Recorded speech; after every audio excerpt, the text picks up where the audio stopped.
Good morning. I'd like to welcome everybody to the Bullish Network. And I want to give a huge happy birthday to my brother, Deshaun, the legend Goodwin. Today, BIS Call to Action. Now, this is a major rabbit hole. BIS Call to Action. Now, amazing rabbit hole here. You do not want to miss this. Also, no congressional approval needed. Pretty much Judy Shelton was to be nominated on the Fed board next week. And under the executive order of the conditions of the economy, no congressional improvement needed. XRP takeover. I'm going to show you guys. And also, I got a hell of a clip. This guy says Q2, Q3, Q4, 2021, Q1. I messed up on the date right there. Basically saying the economy is going to be booming all the way into 2021 Q1, and I truly believe that because they're implementing this technology into the stock market, the traditional financial system. It's going to run way more efficient. Securities on the blockchain, stocks, bonds. I'm going to show you all that. Also, guys, I told you Q2 May, market's going to be on fire. Whoa. Damn, Bitcoin just went up to 14% right there. XRP 6%.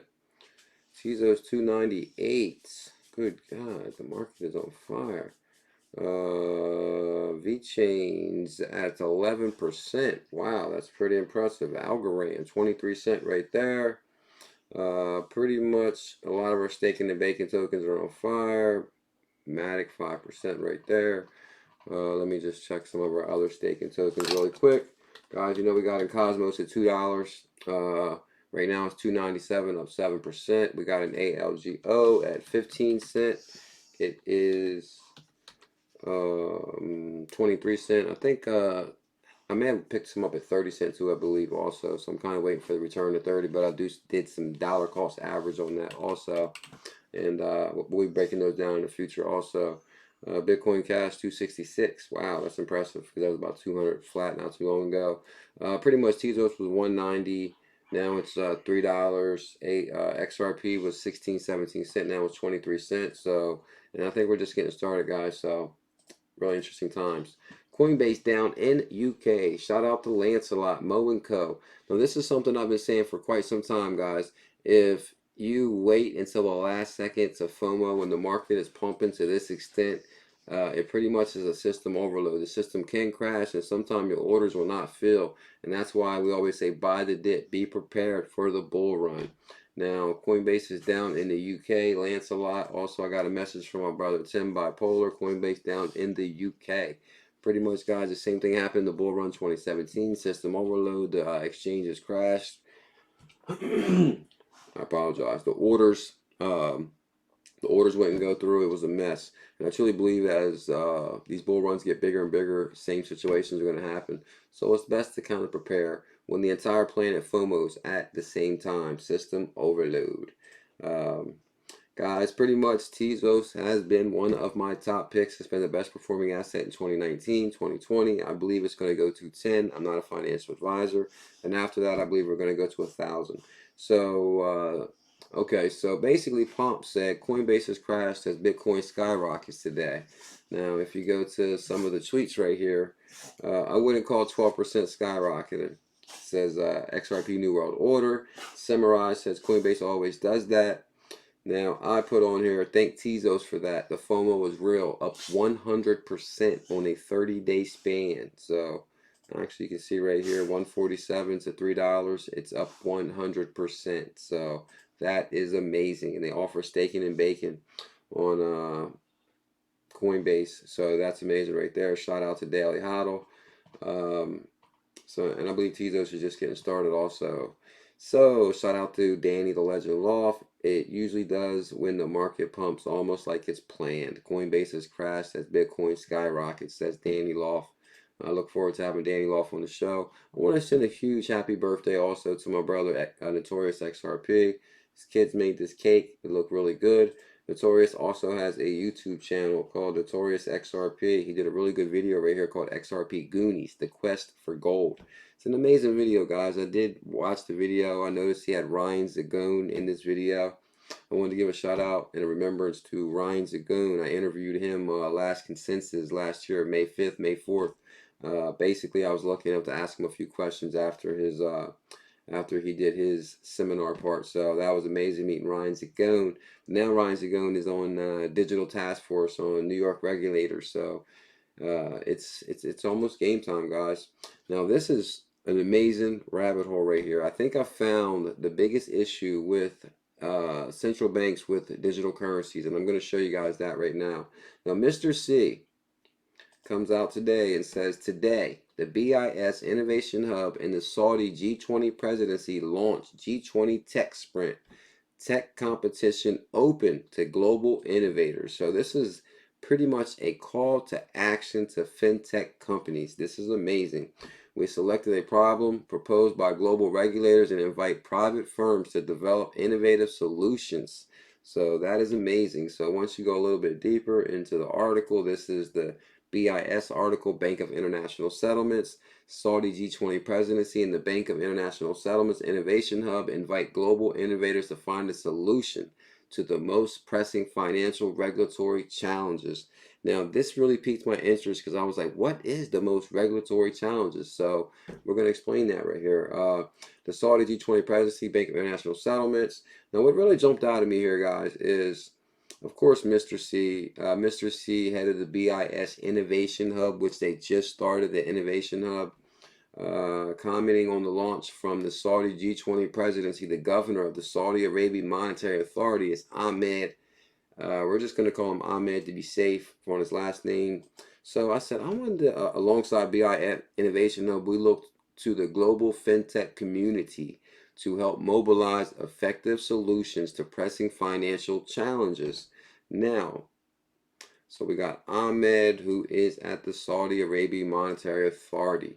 So I wanted to do a little bit of research on him, so I found this. This is really interesting here. Shout out to Hazel. She says, thank you, Neil Duncan, for the find. I wanted to highlight some other panelists. Ahmed, the governor of the Saudi Arabia Monetary Authority, sat alongside Brad Garlinghouse. So we got the BIS, we got Ahmed at the BIS, and we got Mr. C. And pretty much, guys, I know you remember this. This is the central bankers all at the table, and the only fintech company holding it down here is Brad Garlinghouse. So that's pretty amazing right there. Now, what this is a hackathon global fintech call to action. Alongside the BIS Innovation Hub, we look to the global fintech community to help mobilize effective solution for pressing regulatory supervisory challenges, including supporting regulatory response against the epidemic. We'll support, so they want something, to roll out for crisis, but there's still something that's really important to them. I'm going to show you guys here in a minute. Now, the Saudi G20 Presidency, BIS, Singapore, and then that's going to bring me to this right here, which is the governor of the Saudi Arabia Monetary Authority, and this is Ahmed right here. Now, this is the meeting where Brad Garlinghouse spoke also. This is that BIS meeting. Now, here's Brad Garlinghouse right here, sitting right beside Ahmed from the Monetary Authority. Now, there's a few interesting things in here. Finance would break down. And as we know it nowadays, it could be, it's a high probability. And if the herd behavior would manifest itself more quickly, there would be indeed more risks and more frequent or speedier crises. I think history holds some valuable lessons here when you think about the circuit breakers to halt abrupt price movements in the stock market. One option to alleviate some of the risks, which is to have central banks step up their involvement in the digital finance, including by switching to the issuance of its own digital currency. If it's not the central banks that are issuing digital currencies, the field will be left open to the private issuers. My second point is about the potential for digital currencies. Can crypto assets become serious competitors for the currently used international currencies in general, and the US dollar in particular, and as a result accelerate the move to a multipolar IMS? The simple answer would be I see little prospect for any private issuer of a digital currency to be able to offer the same store of value or the unit of account features, and the lender of last resort facilities as central bank that is issuing the international currency. Of course, one needs, however, to be careful, as technology has a track record of producing real game changes. Yet, I do not see in the foreseen future a case of complete substitution or competition in all the function of digital money with the central bank money as we know them nowadays. The third point about the use of fintech by the central banks. I have no doubt that this is likely to increase in the near future. We have our position in that.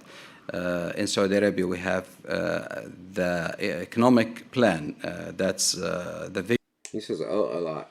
What he's about to say, guys, is that he feels that, it's too risky to leave it completely up to fintech companies because they're using decentralized systems. So do we lose power within the banking system by letting the fintechs come in and they're decentralized? So who has the power? So basically he says, okay, I think it is much benefit that we work hand in hand with the fintech companies. Now this is Ahmed who was highlighted. Now really interesting scenario right here. This guy has some clips to show you. Now basically competitive between CBDC and private asset-backed digital currencies. Central banks need to be proactive or private sector will take over. Now what's amazing is right after that, last but not least, it's pretty much the floor is handed to Brad Garlinghouse. And it's so ironic because he's pretty much, in a room full of CBDC central bankers, and they have this fintech Big BG representing for the fintech. So watch what he says when he first starts. Yeah, I think they saved me for last so that I could talk about the private sector version of this.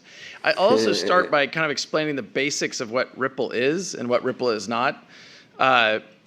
Ripple is a private company. We're based in California. So basically, guys, to speed up the video, what Brad Garlinghouse is going to say is we're not here to replace central banks. If anything, we can connect your CBDC to our blockchain. Now, what their biggest concern is with the volume of moving money of billions and trillions of dollars, can we identify AML or KYC violators? Now, basically, for retail customers like me and you, or buying something from Amazon, $100 in crypto, those are not going to alert the AMC or AML KYC. But what they're saying is if we're going to move trillions of dollars a day, how can we identify which transactions are bad actors or fraudulent? So what they're doing is they're basically issuing a challenge that selected participants will be invited to present their proposals in virtual tech touch workshops and other stakeholders by July 2020. So with July 2020, they want some kind of solution. Winners will be announced in October. Cash prizes will be $50,000 per problem solved. So there's big cash rewards, or it's a call out to the private fintech companies, call to action. But what's ironic is this is April 2020. Singapore G20 Presidency Bank International Settlements invite global innovators to find a solution. And of course, we got the Saudi Arabia Monetary Authority of Singapore.